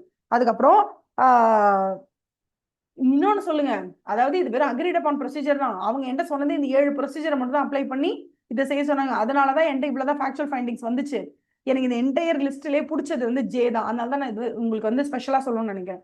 என்னன்னா அக்ரீட் அப்பான் ப்ரொசீஜர் அவங்க சொல்லிட்டாங்க சார், இந்த ப்ரொசீஜர் அப்ளை பண்ணுங்க, இந்த ஃபினான்ஷியல் இன்ஃபர்மேஷன் அப்ளை பண்ணுங்க, இதை 10 நாளுக்குள்ள செஞ்சு கொடுங்க, என்ன ஃபேக்சுவல் ஃபைண்டிங்ஸ் வருதோ சொல்லுங்க. அப்படிதான் அந்த மேனேஜ்மெண்ட் என்கிட்ட சொன்னாங்க. அதை தான் நான் பண்ணியிருக்கேன். ஒருவேளை இது ஒரு ஆடிட் என்கேஜ்மெண்டா என்கிட்ட கொடுத்துருந்தாங்கன்னா நான் அடிஷனலா நிறைய ப்ரொசீஜர்ஸை பர்ஃபார்ம் பண்ணியிருப்பேன். அப்ப இன்னுமே பல மிஸ்டேட்மெண்ட்ஸும் மெட்டீரியல் மிஸ்டேட்மெண்ட்ஸும் வெளியில வரதுக்கான வாய்ப்புகள் உண்டு. ஆனா இந்த இடத்துல அவங்க கொடுத்த அந்த புரோட்டோகால் படி அவங்க கொடுத்த அந்த ப்ரொசீஜர் படி நான் ஃபாலோ பண்ணனால எனக்கு இவ்வளவுதான் வந்துச்சுன்னு சொல்லிடுங்க. அதுதான் ஜே பாருங்க, a statement that had the auditor performed additional procedures, an audit or a review, other matters might have come to the light that would have been reported. இப்ப நான் சொல்லாத பல விஷயங்கள் other matters might have come to the light. இப்ப பல விஷயங்கள் இன்னும் இருட்டுல ஒளிஞ்சிட்டு இருக்கலாம். நான் ஒருவேளை அடிஷனல் ப்ரொசீஜர்ஸ் ஆடிட் படியோ ரிவ்யூ படியோ நான் அப்ளை பண்ணி இருந்தால் ஒருவேளை other matters might have come to the light and that would have been reported, but that has not happened now because இது agreed upon procedure லிமிட்டட் டைம்க்குள்ள லிமிட்டட் நேச்சர் டைமிங் அண்ட் எக்ஸ்டென்ட்குள்ள என்ன perform பண்ண சொல்லியிருக்காங்க. அதனால எனக்கு தெரிஞ்சதை மட்டும் தான் நான் ஃபேக்சுவல் ஃபைண்டிங்ஸை சொல்லியிருக்கேன் அப்படின்றத அங்கே மென்ஷன் பண்ணுங்க. Report is restricted to those parties, யார்கிட்ட நீங்க அந்த அக்ரீட் அப்பான் ப்ரொசீஜர் ஒத்துக்கிட்டீங்களோ அவங்க மட்டும் தான் வந்து இந்த என்டையர் ரிப்போர்ட்டை யூஸ் பண்ணும், அந்த வெளியாட்கள் யூஸ் பண்ணக்கூடாது. வேற என்ன நீங்க சொல்லணும் அப்படின்னா இது ஒரு சம்டைம்ஸ் அவங்க என்ன பண்ணுவாங்க, complete set of financial statements கொடுத்து அதுல அக்ரீட் அப்பான் ப்ரொசீஜர் அப்ளை பண்ண சொல்லுவாங்க. அப்ப நீங்க தாராளமா என்ன பண்ணலாம்னா ரிப்போர்ட் வந்து applies to entire CF, that is complete set of financial statements கொடுக்கலாம். சில நேரத்துல அவங்க வெறும் கேஷ் ஃப்ளோ ஸ்டேட்மெண்ட்டை மட்டும் கொடுத்து அதுல மட்டும் அக்ரீட் அப்பான் ப்ரொசீஜரை பேசியிருப்பாங்க. அந்த மாதிரி இருந்ததுன்னா வென்எவர் அப்ளிகபிள் நீங்க ஒரு ஸ்டேட்மெண்ட் கொடுத்துருங்க. the ரிப்போர்ட் அப்படிங்கிறது ரிலேட்ஸ் ஒன்லி டு எலமெண்டோ இல்ல ஐட்டம்ஸோ இல்ல அக்கௌண்ட்ஸோ இல்ல ஃபினான்ஷியல் நான் ஃபினான்ஷியல் இன்ஃபர்மேஷனோ அதுக்கு மட்டும் தான் ஸ்பெசிஃபை பண்ணிருக்காங்க. And it does not extend to the entire financial statements as a whole அப்படிங்கறது அங்க என்ன பண்ணிடுங்க, அந்த இடத்துல ஒரு டிஸ்க்ளோஷர் மாதிரி கொடுத்துருங்கன்னு சொல்றாங்க. பட் நீங்க entire complete set of financial ஸ்டேட்மெண்ட்டுக்கு இது அப்ளை பண்ணிட்டீங்கன்னா then it is not a problem. தனியாக ஸ்டேட்மெண்ட் கொடுக்கணும் அவசியம் இல்லை. அப்புறம் எந்த டேட்டுக்கு ரிப்போர்ட் கொடுக்கணும், டேட்டு பிளேஸ் நம்ம சைன் முடிஞ்சிச்சு. ஆடிட்டர் சைன் போடும்போது அங்கே போயிட்டு வந்து உங்களோட யூ டோன்ட் டெல் தட் இது வந்து கம்ப்ளீட் ஒப்பீனியன் கொடுக்குறோம், இந்த யூனிட் நம்பர் அது இதுன்னு எல்லாத்தையும் போடாம ஆடிட்டர் சிக்னேச்சர் எஸ்ஆர்எஸ் படி அப்படின்றத மென்ஷன் பண்ணிட்டு நீங்க பாட்டுக்கு அங்கே சைன் பண்ணிட்டு வந்துட்டே இருக்கணும். Documentation it's very important. நான் சொன்ன மாதிரி நீங்க பண்றது எஸ்ஆர்எஸ்ஸாவே இருந்தாலும் அந்த எஸ்ஆர்எஸ் நீங்க பண்ணும்போது ஃபேக்சுவல் ஃபைண்டிங்ஸை கொடுக்குறீங்க. அப்ப இந்த நாளைக்கு ஃபேக்சுவல் ஃபைண்டிங்ஸே போய் யாராவது உங்க மேல கேஸ் போட்டா என்ன பண்றது? அதனால நீங்க எதை பண்ணாலும் அதுக்கு எப்போதுமே என்ன பண்ணுங்க, ஒரு எவிடன்ஸை வச்சுக்கோங்க. அந்த எவிடன்ஸை வந்து உங்க ஆடிட் ஒர்க்கிங் பேப்பர் மாதிரி, இதுல ஆடிட் ஒர்க்கிங் பேப்பர் சொல்ல முடியாது, ஓகே இந்த இடத்துல வந்து ஒர்க்கிங் பேப்பர்ஸை கையில வச்சுக்கிறது ரொம்ப இம்பார்ட்டன்ட் சொல்றாங்க. ஓகேவா? எஸ்ஆர்எஸ் 4400 வெற்றிகரமாக முடித்து விட்டோம். Take a break. 6:49 ஆகுது. Come back by 7 o'clock will start. 7 o'clock start பண்ணா எஸ்ஆர்எஸ் 4400 சும்மா ஜம்முன்னு முடிச்சிடலாம். ஓகேவா?